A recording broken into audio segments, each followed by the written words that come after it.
Bueno, bienvenidos a todos a un nuevo episodio de este podcast que se llama Transformarnos Positivamente. Empresarios, emprendedores, estudiantes y como les digo siempre, el que vio luz y entró y acá está escuchando este podcast y a todos los que se quieren transformar, desarrollarse, crecer. Y bueno, hoy tengo un invitado súper especial para mí. Yo siempre cuento que lo veía desde mi adolescencia, en esos cortos que hacía. Con ustedes quiero presentarles lo voy a presentar brevemente y voy a dejar que él se presente.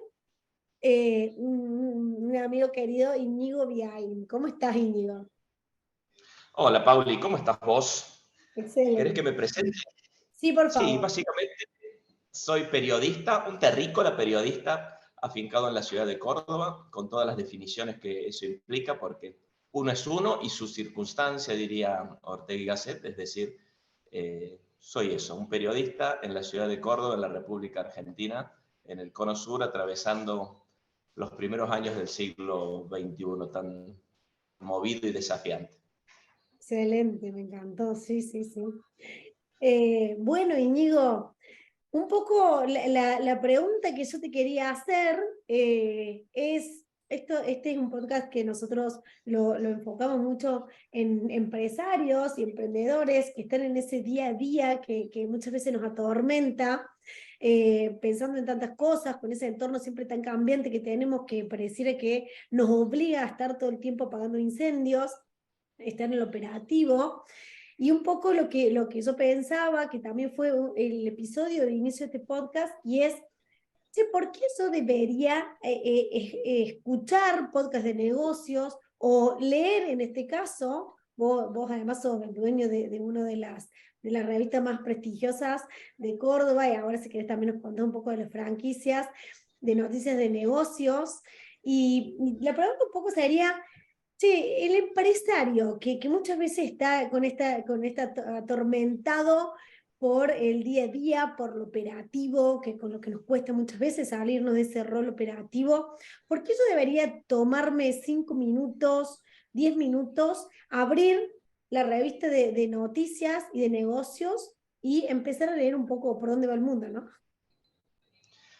Mira, básicamente creo por la definición del hombre de que somos seres sociales, de que interactuamos con el entorno, de que el entorno nos condiciona, como decía al principio, pero también nos abre oportunidades o nosotros lo modificamos cuando interactuamos con él. Entonces, desde esa misma perspectiva nuestra, que siempre estamos incorporando información de diferentes canales, lo primero que seguramente que hacemos a la mañana es interactuar con el clima, ver el entorno climático como está, pero enseguida ya con la calle, con otras circunstancias de la vida, con vecinos, con compañeros de trabajo, y ahí estamos permanentemente intercambiando información de la manera más básica y trivial, desde cómo nos movemos, cómo nos comportamos, cómo saludamos, cómo vemos, pero llevado al mundo de los negocios me parece que es indispensable trabajar o transitar una senda de la información útil para tu toma de decisiones en el día a día, ya sea para lo que vos tenés en tu mapa mental, como para las cosas que no están en tu mapa mental, pero que se pueden incorporar a partir de un input informativo. Y nos pasa todo el tiempo. Si yo estoy en el negocio de los bienes raíces y transito por una avenida habitualmente, el input de que hay un cartel de venta o una demolición me va a generar inmediatamente diálogos interiores. ¿Qué irá a pasar ahí? Esto será una oportunidad para mí, vendrá un competidor, mira vos, cambiará, podré venir a comer comida china ahí. Esos diálogos que mantenemos permanentemente con nosotros mismos a partir de la información de nuestro entorno, cuando lo medias a través del periodismo, entra otra categoría y otra liga que se ha hiperdesarrollado en el mundo y, como alguna vez hablamos, genera fenómenos de infoxicación en algunos casos de las personas que están atormentadas o llenas de información que no generan toma de decisiones. Entonces, dicen que la diferencia entre el remedio y el veneno es la dosis. Entonces, de una misma droga, mucha dosis puede generar hasta la muerte. Y la dosis adecuada, la sanación y el bienestar. Entonces, con la información está eso. De hecho, lo hacemos aún sin ser racionales o sin tener una política, racionalizamos nuestros inputs de información por los lugares que buscamos en Internet, por las cosas que hacemos. Y para un hombre de negocios, estar informado de lo que pasa en su ambiente cercano, en el entorno secundario que tenga que ver con su organización nacional y en el mundo como generador de tendencias, me parece que es imprescindible para saber si el mundo está donde lo dejé. Yo a la mañana bromeo, pero digo, bueno, me voy a levantar y voy a ver si el mundo está donde lo dejé anoche. Porque, excepto eventos muy disruptivos que son muy infrecuentes, pero siempre uno tiene el chequeo de las grandes cosas, si la guerra en Ucrania escaló o no escaló, si la Fed subió la tasa o no. Bueno, yo obviamente consumo mucha información y esas son microdefiniciones. Y después de revisar el panorama nacional, nosotros como argentinos tenemos un deporte que aún el que dice que no lee noticias, seguramente no pasará una semana sin escuchar en cuánto está el dólar como una referencia de algo. Y en el marco local y sectorial, ahí es donde me parece Infonegocios aporta valor a sus lectores en todos los lugares donde está desarrollado, porque tratamos de contarle qué está sucediendo en esa hora a la redonda donde él se desenvuelve, en esa ciudad donde él está, qué está sucediendo, las novedades que hay, los emergentes, si este empresario está saliendo a decir algo, si los factores de gobierno cambiaron alguna normativa o no. Todo eso con una dinámica diaria. Jorge Lanata suele decir, medio en broma y bastante en serio me parece, los diarios deberían salir únicamente cuando hay noticias. Y eso es una buena tensión dentro de la industria nuestra, porque muchas veces vos te va a pasar que el mismo diario que vos lees siempre y que hay días te parece súper interesantes, hay días están odino. Bueno, porque los periodistas no somos los creadores de la información, somos en todo caso los intérpretes, los moldeadores, pero hay días en que la arcilla está buena y hay días en que la arcilla está mala. Entonces, lo que pasa es que la lógica comercial, por cómo nos estructuramos los medios, todos los días tenemos que tener un producto, tenemos que hacer pan todos los días. Y a veces la harina no está buena, a veces el agua no está, estaba con sueño y no me salió bien, pero el pan hay que estar. Hay días que el pan te va a parecer, mira qué bueno, y también va a depender si ese día vos te levantaste con hambre o no habías cenado la noche anterior, y hay días que vas a decir, che, qué pan más soso, paso rápido porque no me gusta. Pero entonces, redondeando, saber qué está pasando en tu mundo es una función inherente al ser humano, digamos, excepto aquellos que se dedican a la contemplación, a la meditación. La persona más común, la que se desenvuelve en un entorno de interacciones personales y toma decisiones comerciales, porque va, porque compra, porque vende, porque recibe un salario y porque paga un salario, tiene que tener esta batería de cosas básicas para sentir que está tomando decisiones en el mismo mundo que las tomó ayer. El mundo no cambia de un día para el otro. Si una semana te desconectas, seguramente volvés al mismo mundo. Nada nuevo bajo el sol, decían los romanos. Al fin y al cabo, nada cambia tanto, pero hay pequeñas cosas que van cambiando. Entonces, hay que encontrar la dosis justa entre saber cuánto está el dólar a las 12, a la 1, a las 2, a las 3, y saber que el dólar anda entre los 3,80 y los 400 por ahí. Entonces, cada uno después usará ese traje a la medida que mejor se ajuste para su toma de decisiones. Me encantó, Íñigo. O sea, me quedo con un montón de frases, un montón de disparadores. A los fines, digo, la toma de decisiones, una situación macroeconómica, el contexto, el entorno, las tendencias. Y también me surge un montón de cosas, digo, con qué lidian los empresarios en el día a día. Por un lado, digo, la competencia, por dónde va la competencia también, para saber de nuevo qué puedo generar en mi empresa a los fines de poder generar una propuesta de valor respecto a la competencia. Y otra cosa, digo, que hay algo que está como muy en auge hoy por hoy, y también digo, no solamente en este día a día donde yo necesito estar informado de esas tendencias, de esa situación macroeconómica para la toma de decisiones con información, como vos decís, y más con la vorágine del cambio de las cosas, como decía, ayer el dólar tenía un precio y tiene otro, y necesito saber cómo ajusto, sino, digo, ¿qué pasa con también aquel empresario donde está buscando crecer, donde está buscando ir un poco más allá? Y lo que resuena mucho, creo que por estos días, es el modelo de franquicias, que al fin y al cabo es un tipo de modelo de crecimiento. De hecho, bueno, si hay algo que hoy nos conecta, justamente tiene que ver con las franquicias. Y más preguntarte de lo personal como empresario es, ¿Qué implicó para vos o qué implica este modelo de franquicias que hoy no solamente es a nivel nacional, sino también a nivel internacional? ¿Cómo crees que te suma, digamos, al negocio y al periodismo, digamos, a Infonegocios como empresa y al periodismo y a los lectores, este nuevo modelo de franquicias que se está generando en Infonegocios? Sí, el modelo de franquicias tiene algunos elementos muy potentes que son la rápida escalabilidad de un modelo de negocios y de un sistema de producción de bienes o servicios, en el caso de nuestros servicios, que permiten empaquetarse en determinados formatos y escalar. Escalar, en muchos casos se dice con el capital ajeno, y eso es verdad, y en el caso nuestro aplica más específicamente con la gestión de un tercero. Entonces, en toda organización, cuando escala, empiezan a haber tensiones en una persona que está sobre su propio negocio, posiblemente sea mucho más eficiente en la toma de decisiones y más constante y más presente y esté más en los pequeños detalles y sintiendo ese desarrollo. Cuando esto escala, hay que empezar a delegar las decisiones, ya sea por áreas, porque ya no tomas las decisiones administrativas, ya no tomas las decisiones quizás de marketing, no tomas las de compras, y esto se multiplica cuando eso además son decisiones de gestión geográfica. Ya no tomas las decisiones de marketing en Buenos Aires, ya no tomas las decisiones de gestión en España. Entonces, controlar eso desde una organización tiene un modelo de escalar que es a través de una red, un organigrama que implique gerencias, country managers o gerentes de nación, gerentes y una escala donde hay reportes y al final termina en una reunión anual donde el dueño los mira y dice, oh, muy posiblemente no cumplieron los objetivos que yo creía y se va con la sensación de yo lo podría haber hecho mejor.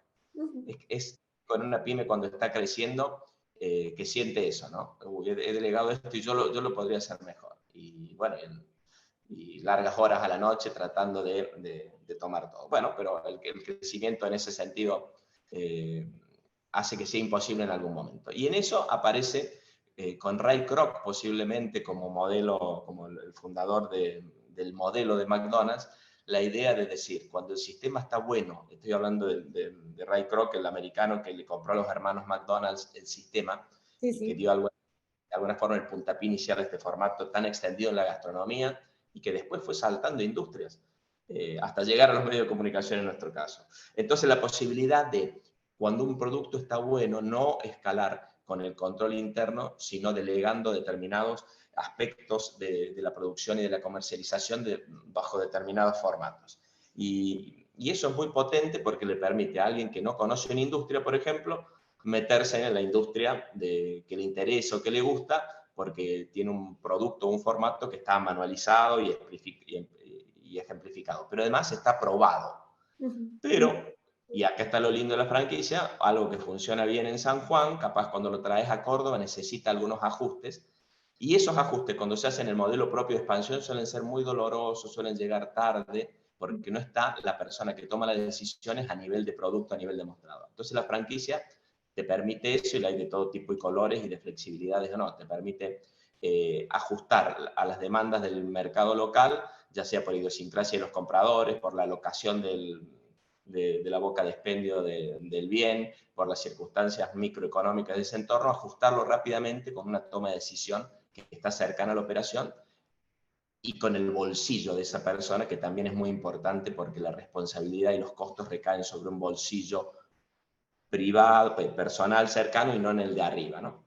Entonces el modelo de franquicias es muy útil para este tipo de expansiones, es muy típico en la gastronomía, pero se ha expandido a todas las categorías habidas y por haber, a las finanzas, a las redes de comercialización, y hay después modelos híbridos que son unos modelos de expansión semi-franquiciables y semi no. Al fin y al cabo, la franquicia es un contrato entre dos partes donde una cede algunas cosas o el saber hacer de algunas cosas, generalmente una marca, paraguas que acompaña y la otra parte hace las contraprestaciones que se acuerdan, ¿no?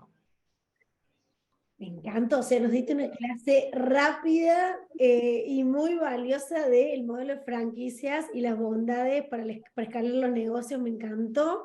este resumen. Íñigo, recordame ese corto que yo veía de adolescente, que me acuerdo de eso. Digo, Íñigo, nunca me voy a olvidar del nombre de Íñigo, porque no es un nombre común, por lo menos en Argentina. ¿Cuál era ese corto de 5 minutos? ¿Era un corto de 5 o 10 minutos que hacía?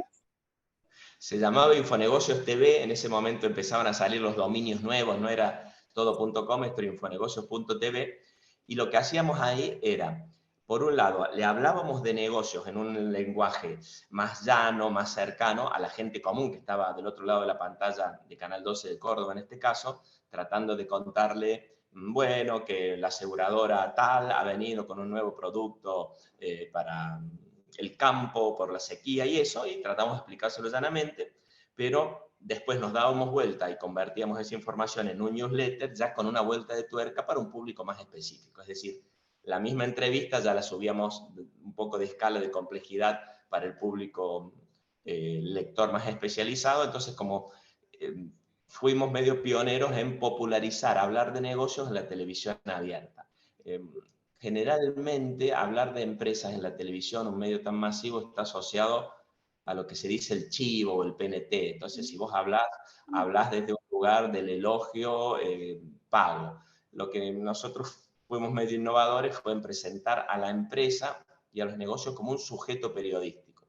Es decir, así como se habla de la política, se habla de los deportes, se habla del espectáculo como sujetos periodísticos, con sus actores, nosotros convertimos la categoría de negocios o impulsamos esa categoría a ser noticiosa. Es decir, si una empresa presenta algo, contarlo en un tono neutro, si genera dudas del producto porque ya hay lo mismo o porque parece un poco caro, no privarse de decirlo y plantear el interrogante. La empresa dice esto, ¿funcionará? ¿No funcionará?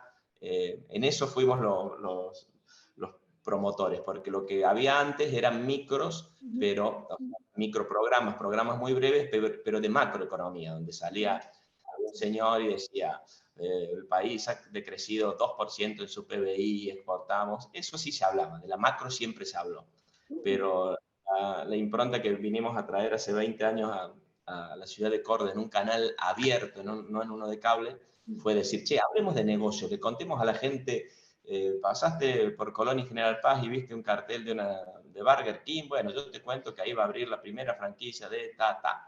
Eso fue lo que hicimos hace ya 20 años. Este año, en 2023, estamos cumpliendo 20 años de los primeros micros en Infonegocios, que se dice rápido 20 años, pero ahora estamos recuperando videos y no estaba YouTube en ese momento, no estaba YouTube. Entonces, cuando nosotros subíamos un video a las páginas, lo teníamos que subir a través de una tecnología que se llama FTP, es decir, subíamos un archivo, cuando vos le hacías clic, llamabas a tu reproductor de Windows, el Windows Media Player, y era una definición muy pequeña, muy pixelada, ya que estábamos haciendo ya esta combinación de web con TV, cuando todavía YouTube no había salido y cuando Facebook no era una red social, ¿no? Bueno, Íñigo, nos trajiste un poco de historia, un poco de clase de modelo de franquicias, nos hablaste de noticias, del entorno. Es, como siempre, un placer hablar con vos. Te agradezco por este tiempo que nos dedicaste a mí, a todos los empresarios, emprendedores, profesionales, y te voy a decir que este podcast lo van a escuchar muchos periodistas también. Creo que a partir de... Ojalá. Sí, sí, me encantó. Ojalá. Déjame que diga un parrafito, Pau, porque muchas veces y nos consultan a nosotros gente interesada en incursionar porque tiene un pequeño capital o porque quiere hacer algo y no sabe muy bien qué hacer y quiere ir a un modelo, que en Argentina tenemos una referencia que no está en todos los mercados, que es una guía de franquicias que avala la Asociación Argentina de Marcas y Franquicias. Se puede encontrar en GAF, Guía Argentina de Franquicias, GAF Franquicias, y que ahí tenemos, yo no sé si 150, 200 marcas que franquician en la Argentina y que puede ser interesante mirar, curiosear, ver, están las fichas técnicas, cuánto sale, qué ofrece. Obviamente gente que te está queriendo vender algo, uno después tendrá que observarlo con foco crítico, pero ahí para el emprendedor que está diciendo, a mí siempre me interesó tener una franquicia y seguramente ha pensado en las grandes cadenas que son muy visibles, hay un montón de cadenas en gastronomía, en indumentaria, en servicios, en informática, en educación, en turismo, que tienen mucha potencia, y que por ahí necesitan capilaridad, patas en el interior del interior, para distribuir productos que solo están en las grandes ciudades. Es decir, aquel que se le despertó la curiosidad de la franquicia, que tenemos la Asociación Argentina de Marcas y Franquicias, la Cámara del Sector, tiene una excelente guía con mucha de la oferta, o casi toda la oferta franquiciable que hay en Argentina, que está bueno para aquellos que se interesen. Y los que quieran saber de negocio, ya saben, estamos en 5 países, en Argentina, en Uruguay, en Paraguay, en Estados Unidos, en Miami, en España, en Valencia, en Barcelona, en Madrid. Y si buscan infonegocios en el lugar donde estén, seguramente entre las primeras referencias deberían salir nuestros sitios. Excelente, excelente. Gracias, gracias Íñigo por tu tiempo, gracias enorme y bueno, seguramente seguimos en contacto. Gracias, gracias. Seguimos escuchando tu podcast. Gracias, Pau. Chao.